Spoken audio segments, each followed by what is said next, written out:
Ever find yourself scrolling through your brokerage app, the one you use to buy and sell stocks, and think, I could build this, but like 10 times better? Well, today, that's exactly what we're diving into. We're going to unpack what it takes to build a discount brokerage platform, just like, Zerodha right here in India.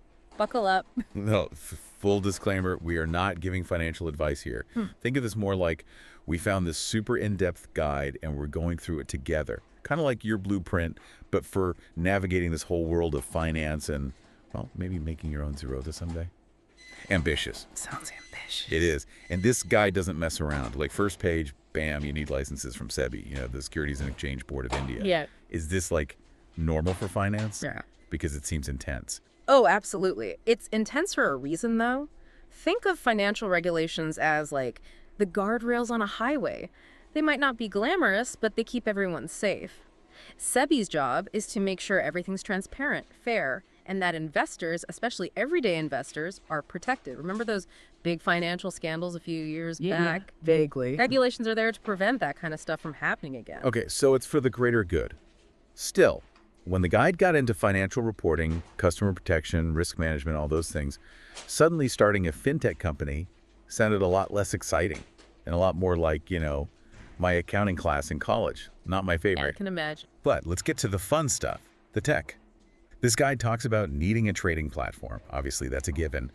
But it also mentions AI and big data. Is that really necessary, or are we just throwing buzzwords around to sound cool? No, it's definitely necessary. The trading platform is basically your storefront. It's how users buy and sell.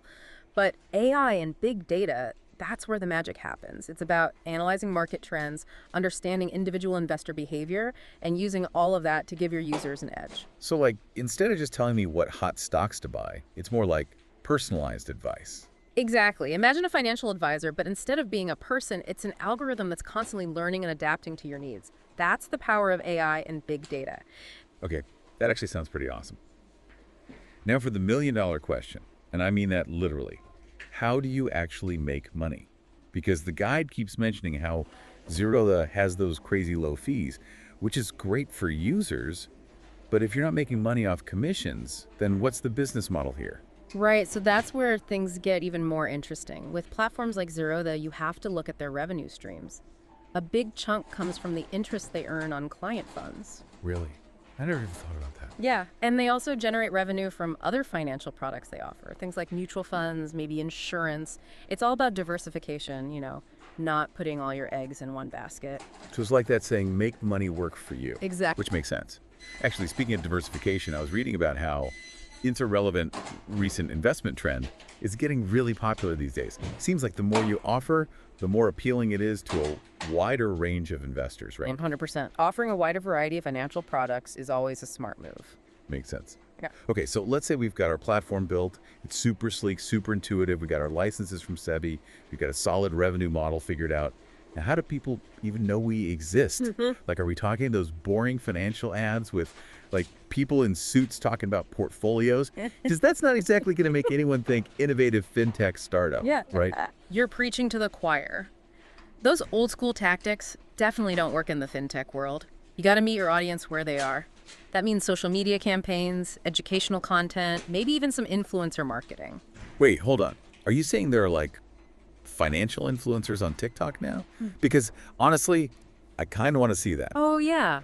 It's definitely a thing. A stockbroker doing a dance to explain investment strategies. Now that's content. You'd be surprised. I probably would. Okay, but seriously, one thing this guide hammered home was how important amazing customer service is.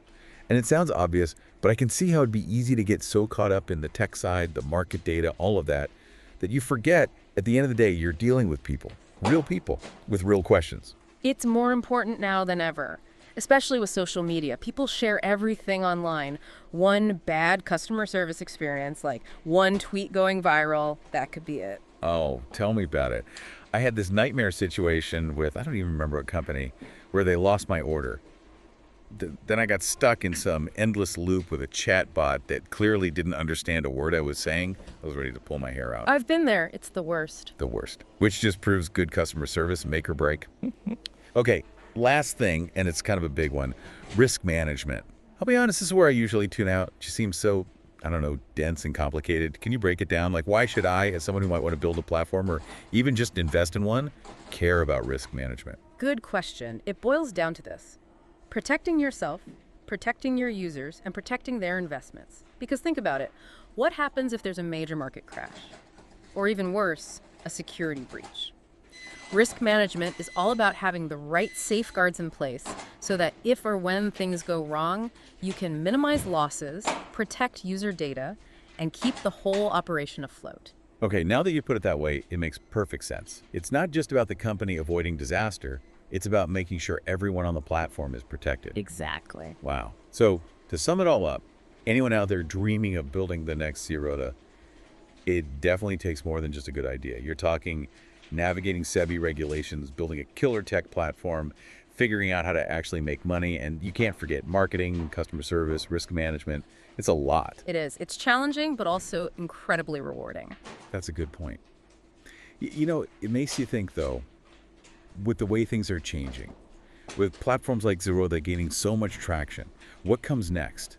Like, what happens after discount brokerages? What's the next big innovation in this space? No, that's the million-dollar question, isn't it? It really is. And with that, we are officially out of time. But hey, at least now you know more about what it takes to build your very own Zerodha than you did before. Until next time, happy investing, everybody.